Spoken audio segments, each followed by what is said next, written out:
Hello students, in today's class we will be learning the third law of motion. So the law suggests that every action has an equal and opposite reaction. हर एक action का एक equal और opposite reaction होता है. एक simple example से समझते हैं. जैसे मान लो कि एक वॉल है, there is a wall and a man standing in front of it is trying to push the wall. एक आदमी जो उसके सामने खड़ा है वो उस वॉल को पुश करने की कोशिश कर रहा है. So he will be exerting some force on the wall. वो अपने तरफ से एक फोर्स उस वॉल पर लगा रहा होगा and an equal and opposite force will be exerted by the wall on to the man. उतना ही अमाउंट ऑफ फोर्स वॉल अपने तरफ से उस मैन पर भी लगा रहा है. ये नेचर का एक लॉ है. This is the law proposed by Newton that every action, her action का इक्वल एंड ऑपोजिट रिएक्शन होता है. उतना ही फोर्स वापस लग रहा होगा, इक्वल और ऑपोजिट, और वो उल्टे डायरेक्शन में. It will be in the opposite direction. इसका एग्जाम्पल जो हम ले सकते हैं, और जैसे है जो बुक में भी मेनली दिया हुआ है, recoiling of a gun. Recoiling of a gun. जब कभी भी कोई गन फायर करते हुए देखते हो, सो व्हाट हैपेंस इज उसमें से जो बुलेट निकल रहा है, the bullet coming out from the gun, it will be moving in the forward direction. एक फोर्स से वो बुलेट आगे की तरफ को मूव कर रहा है, लेकिन वो फोर्स, जितने फोर्स से वो निकला है, वो फोर्स उतना ही एग्जैक्टली वो पीछे को एग्जर्ट करके जाएगा. तो वो फोर्स एग्जैक्टली उतना ही एग्जर्ट करता है. इस वजह से क्या होता है, जब भी कोई गन चलाते हुए देखते हैं तो ही विल बी पुशिंग बैक, या फिर उसको एक झटका सा लगते हुए हमें दिखता है.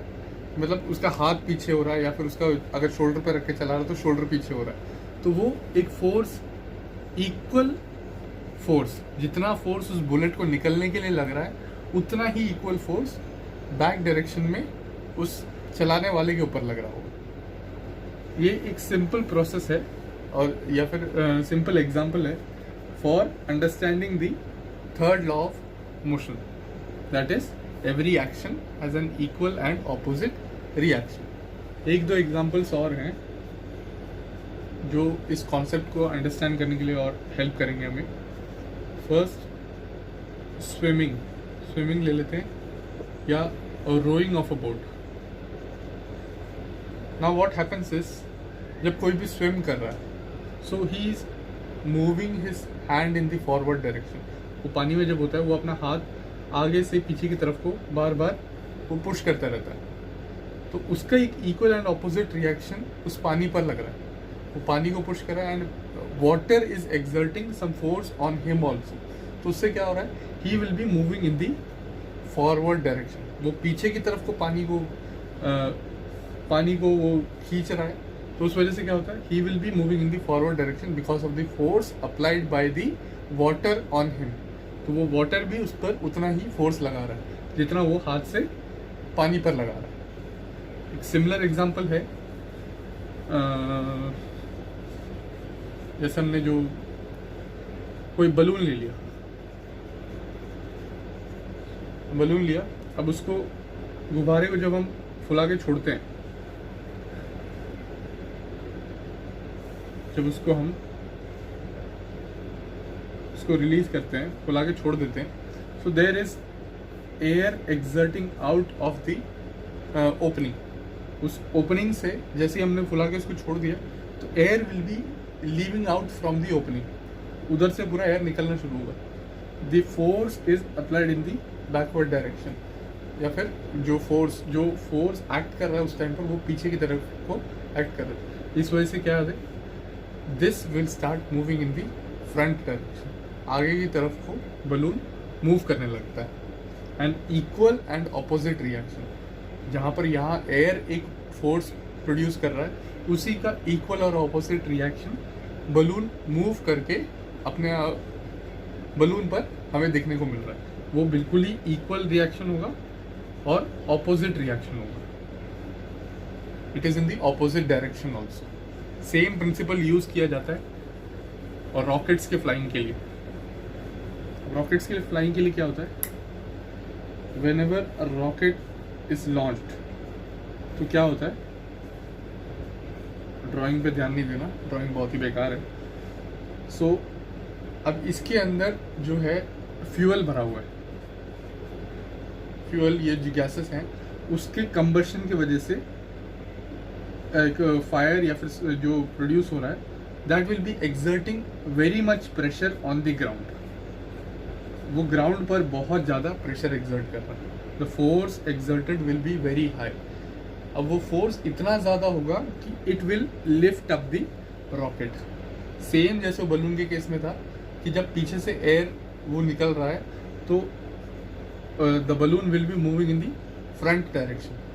उसी तरीके से जब गैसेस जल रहे हैं या फिर जो फ्यूल बर्न हो रहा है, the force will be exerted on to the ground. Ground की तरफ को फोर्स लगेगा and equal and opposite reaction will be following this process. तो वो इक्वल रिएक्शन, जितना ज़्यादा कंबशन होगा या फिर फ्यूल का बर्निंग होगा, उतना ज़्यादा फोर्स हम एक्सपेक्ट कर सकते हैं और वो ऑपोजिट डायरेक्शन में होगा। तो so the rocket will start moving in the upward direction. ये सेम प्रिंसिपल लगता है रॉकेट्स के लिए भी, जैसे स्विमिंग के लिए हो गया या फिर बोट रोइंग के लिए हो गया। जब हम बोट चलाते हैं, so we are pushing the water backwards. हम लोग वो जो रोइंग के लिए जो इंस्ट्रूमेंट यूज़ किया जाता है, उससे हम लोग उस वाटर को पीछे की तरफ को धकेल रहे हैं। तो जैसे ही पीछे की तरफ को धकेल रहे हैं, we are moving in the front direction, equal and opposite reaction. ये सारे एग्जाम्पल्स है, सारे बुक में दिए हुए। You should be knowing to write at least 2 examples. 2 examples को अच्छे से एक्सप्लेन करना अच्छे से आना चाहिए। एक तो रिकॉइलिंग ऑफ गन, ये बहुत ही इम्पोर्टेंट है। ये डायरेक्टली पूछा जाता है, मतलब 2 नंबर में या 3 नंबर में पूछा जाता है। Explain the process of recoiling of gun with the explanation for third law of motion. Third law of motion के हिसाब से हमें रिकॉइलिंग ऑफ गन बताना पड़ता है। या फिर दूसरा जो एग्जाम्पल एक आता है, ये कभी कभार पूछते हैं, उसके अलावा जो है वो रोइंग का ही पूछते हैं, वो रोइंग ऑफ अ बोट। मतलब बोट को चलाने के लिए भी क्या है, व्हाट इज द प्रोसेस और how the third law of motion helps for rowing. तो ये एक्सप्लेन करना है, तो बुक में दिया हुआ है, you can see it from there. The last topic of our chapter is conservation of momentum.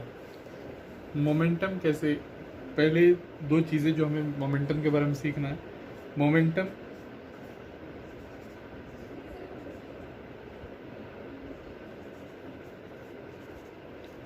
can neither be created, can neither be created nor be destroyed।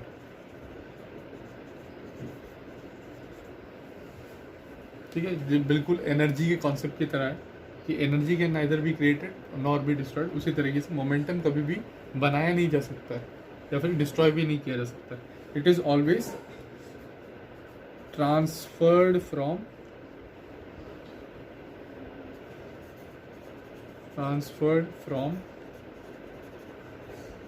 one body to another। Momentum is always transferred from one body to another। ये 2 important topic मतलब points हैं momentum के बारे में। Now conservation of momentum, कि momentum को हम preserve कैसे करते हैं या फिर हाउ इट प्रिजर्व्स इटसेल्फ। जैसे अभी हम एक एग्जांपल लेते हैं, एक बॉल है, स्टेशनरी बॉल, ठीक है। इसका मोमेंटम जो है दैट इज p। इसका p होगा मास इनटू वेलोसिटी, ये हमने पढ़ा है, ठीक है। Now the ball is not moving, ये बिल्कुल ही स्टेशनरी है, ठीक है, एक ही जगह पर स्टिल है। तो इधर v जो होगा that will be equal to 0, ठीक है, इधर v बिल्कुल ही 0 है। So the momentum will be m into 0, so the momentum will be right now 0। जब ये बॉल मूविंग नहीं है, जब वो स्टेशनरी है, द मोमेंटम इज 0, ठीक है। सिमिलरली एक और बॉल विच इज मूविंग, अब ये मूव कर रहा है फ्रंट डायरेक्शन में, ठीक है। सो इसमें कुछ मोमेंटम होगा because there is some velocity, ठीक है। When it comes and hits this ball, ये जब रोल होके आया और इस बॉल पे लगा, तो this ball will start moving in the forward direction and this ball will also move in the forward direction, but its speed will decrease, इसका स्पीड कम हो जाएगा और ये उस मोमेंटम को लेके आगे बढ़ने लगेगा, ठीक है। So it is attaining some momentum. जब ये इस पे आके कोलाइड हुआ या फिर आके टकराया, तो उसके बाद क्या है कि इसमें कुछ मोमेंटम आ गया। It the ball which was stationary, जो बिल्कुल ही स्टिल था, वो बॉल हम मूव करने लगा। So there will be some momentum in this, क्योंकि v अब 0 नहीं है, v चेंज हो जाएगा, there will be some velocity. और कोलिजन से पहले, जब इसके टकराने से पहले हम लोग मोमेंटम अगर देखें, तो इन दोनों का मोमेंटम p प्लस पी या फिर mv और mv, ठीक है। mv इसको हम v1 रख लेते हैं, v1 और v2, ठीक है, इजी रहेगा। तो mv1 प्लस mv2 ये जो होगा, जो टकराने से पहले था, टकराने से पहले इसका 0 था और इसका कुछ था, ठीक है, इसका मोमेंटम कुछ था। तो ये दोनों को मिला के जब टकराने के बाद का सिचुएशन लेंगे, टकराने के बाद this ball will be moving, ठीक है, this ball will be moving and this ball will get a little slow, ये थोड़ा सा स्लो हो जाएगा, ठीक है। तब क्या होगा, तब mv1 इसको हम u रखेंगे, क्योंकि ये इनिशियल है, इनिशियल केस में रखा है, तो इसको हम u रख लेते हैं, mu1 और u2, इसको हम mv1 और mv2, ठीक है। तो ये दोनों जो है हमेशा बराबर होगा, mu1 plus mu2, this will be always equal to one another. ये हम जैसे हमने पहले प्रॉपर्टी में पढ़ा, it can neither be created nor be destroyed, वो बनाया भी नहीं जा सकता, मोमेंटम बनाया नहीं जा सकता, बस एक बॉडी से दूसरे बॉडी में ट्रांसफ़र हो जाता है, ठीक है। तो जब ये 0 पे था, तब इसमें कुछ मोमेंटम था, तो दोनों का मिला के हमने लिखा mu1 प्लस mu2, ठीक है। The ball rolls towards this one and it hits the second ball पे हिट हुआ, ठीक है। अब सेकेंड बॉल पे जैसे ही हिट हुआ, इसने अपना मोमेंटम इसको ट्रांसफ़र कर दिया, एक लिमिट में उसको ट्रांसफ़र कर दिया, क्योंकि ये भी अब मूविंग है, अब ये भी मूविंग है, ठीक है। So the momentum is transferred. अब इन दोनों का मोमेंटम जब मिला के देखेंगे आफ्टर कोलिजन, उसके टकराने के बाद, तो आफ्टर कोलिजन इन दोनों का मोमेंटम जब मिला के देखेंगे, it will be equal to the initial momentum. शुरुआत में टकराने से पहले और टकराने के बाद दोनों का मोमेंटम जो है वो सेम होगा। This is the concept of conservation of momentum. So momentum before collision and momentum p after collision will be same और will be equal, ठीक है। अब ये बॉडी अभी हमने कंसिडर किया था कि ये मूविंग नहीं था, ठीक है, लेकिन अगर ये मूविंग होता तो भी केस सेम रहता।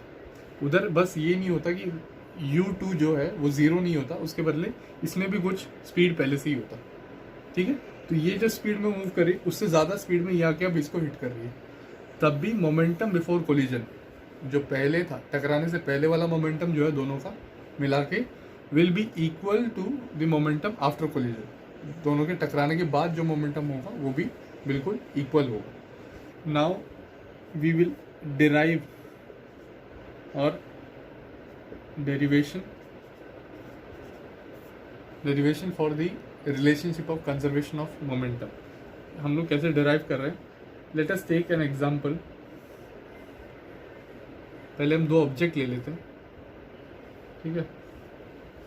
Let the first one be a truck and the second one be a car.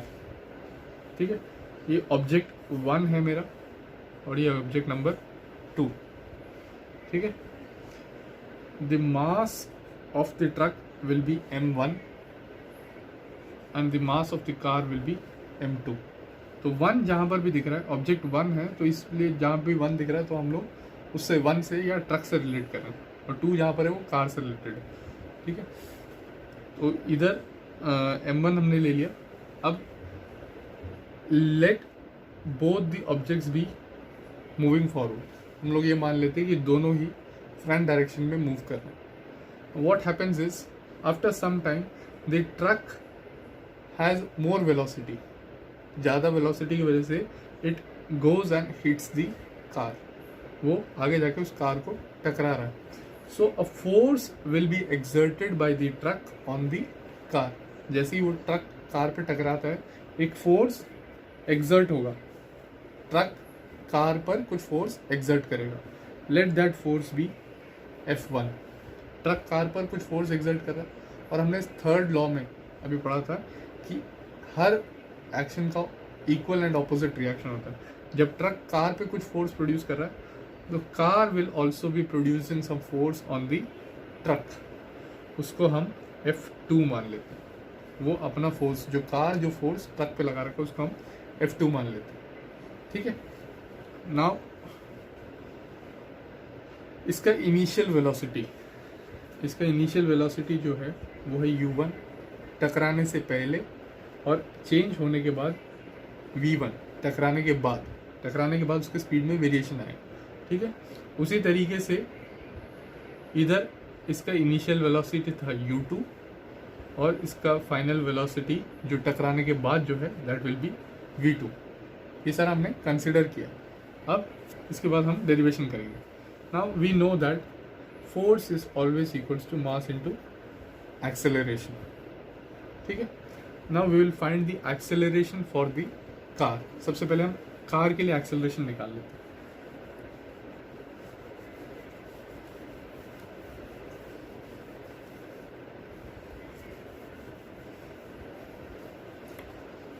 Acceleration हम निकालेंगे. फॉर द कार निकाल रहे हैं तो A2 रखेंगे इसको. A2 will be equal to V minus U upon T. ये हमें फॉर्मूला पता है. इधर V हमारा V2 है minus U2 upon T. This will be the acceleration for car second. ठीक है. And the force will B, अब कार जो फोर्स एक्सर्ट कर रहा है वो कितना होगा, m2 इंटू एक्सेलरेशन. फोर्स होता है मास इंटू एक्सेलरेशन, और एक्सेलरेशन के बदले हम इधर रख रहे हैं v2 minus u2 upon t. This will be the force exerted by the car, that is F2. ठीक है. 2 कार से. उसी तरीके से सिमिलरली A1 हम निकालेंगे.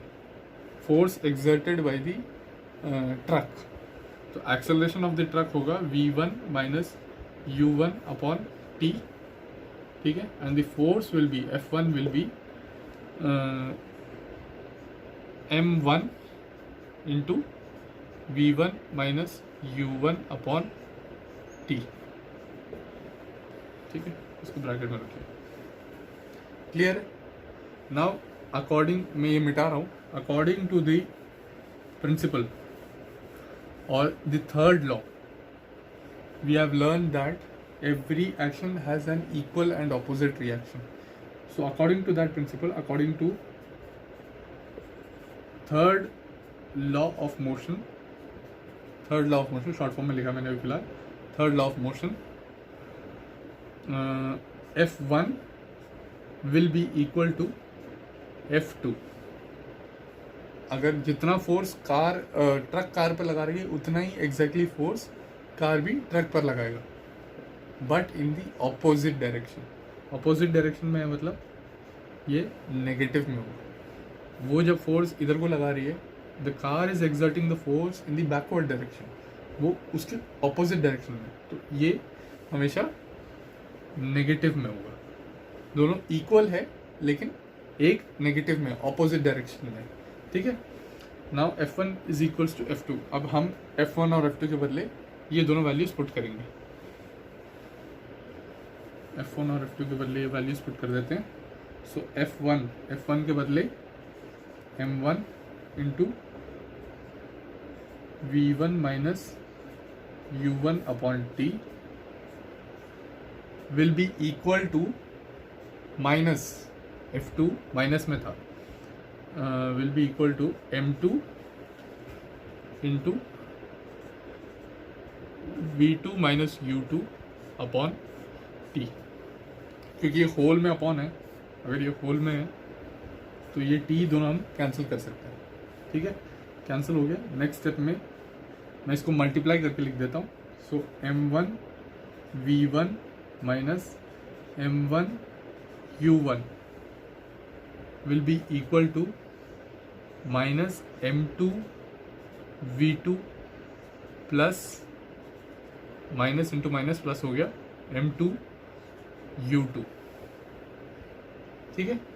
इसको मल्टीप्लाई किया, T को कैंसिल करके दोनों को मल्टीप्लाई किया। Now we can interchange the positions.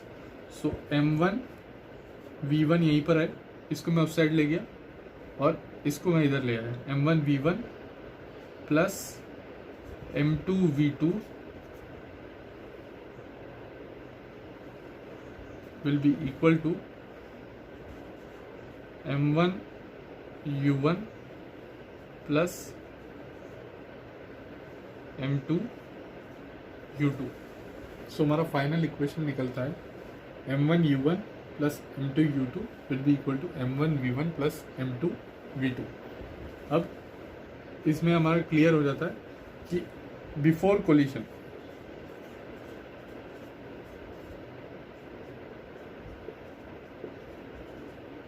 और the momentum before collision will be equal to momentum after collision. टकराने के बाद का और टकराने के पहले का दोनों मोमेंटम जो है इक्वल होगा। वो थोड़ा सा ये ज़रूर होगा कि फोर्स जो है ट्रक ने अपने एग्जर्ट किया कार पर और कार ने वापस थोड़ा सा ट्रक पर किया, दोनों में वेरिएशन ज़रूर आएगा, लेकिन वो दोनों हमेशा इक्वल रहेगा और वो अपोजिट डायरेक्शन में भी काम किया। So this is the conservation of momentum with application to the third law of motion.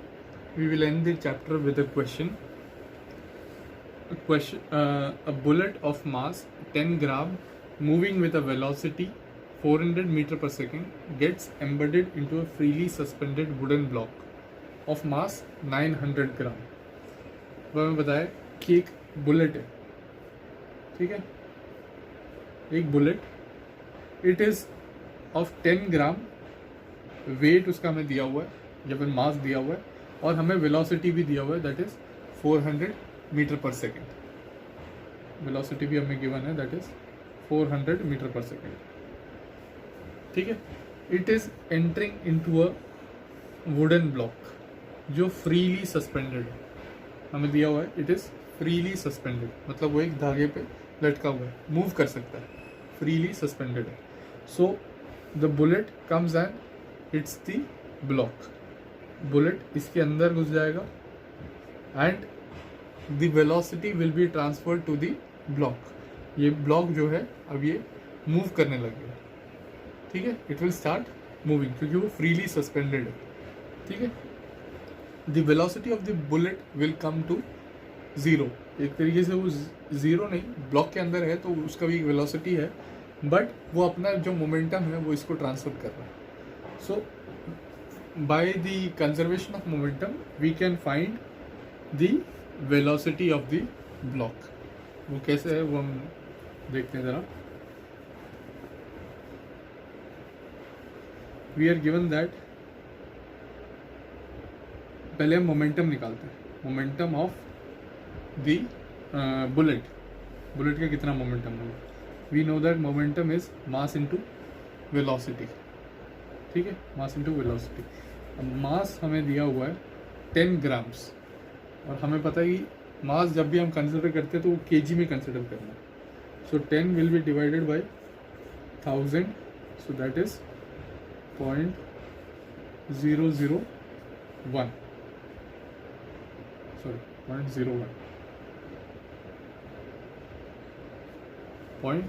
0.01 KG में हो गया ये. ठीक है, और वेलोसिटी हमें दिया हुआ था, इट इज़ 400 मीटर पर सेकेंड. ये हमें दिया हुआ है मीटर पर सेकेंड में, तो इसको हमें कन्वर्ट करना पड़ेगा. ठीक है, this is the momentum of the bullet. Now the momentum of the wooden block. ठीक है, momentum of the wooden block will be, we are given that the mass of the wooden block is 900 gram. ठीक है, 900 ग्राम उसका मास हमें दिया हुआ है. पर आफ्टर कोलिजन क्या होगा, जब बुलेट आगे उसमें टकरा जा रहा है, so the weight of the bullet will also be included. उस बुलेट का वेट भी उसमें इंक्लूडेड आएगा. तो क्या होगा, तो it will not be just 900 grams, it will B 910 grams, क्योंकि बुलेट का 10 ग्राम भी उसमें इंक्लूडेड आएगा. सो 910 को जब हम कन्वर्ट कर रहे हैं, so it will B 0.91 kg, 0.91 kg into velocity. अभी हमें पता नहीं, वेलोसिटी हमें निकालना है. ठीक है, अभी दोनों का मोमेंटम हमें पता लग गया कि ये वैल्यूज़ होंगे, और मोमेंटम हमें पता है कि हमेशा ट्रांसफ़र होता है, कभी भी क्रिएट या डिस्ट्रॉय नहीं कर सकते हैं. तो ये मोमेंटम जो बुलेट का मोमेंटम था, वो मोमेंटम अब उस वुडन ब्लॉक ने अचीव कर लिया. जितना स्पीड से वो आ रहा था, वो स्पीड जो है अब वो वुडन ब्लॉक में ट्रांसफ़र हो गया. ठीक है, तो वुडन ब्लॉक का हम निकालने के लिए क्या करेंगे, both the momentum will be equal to each other.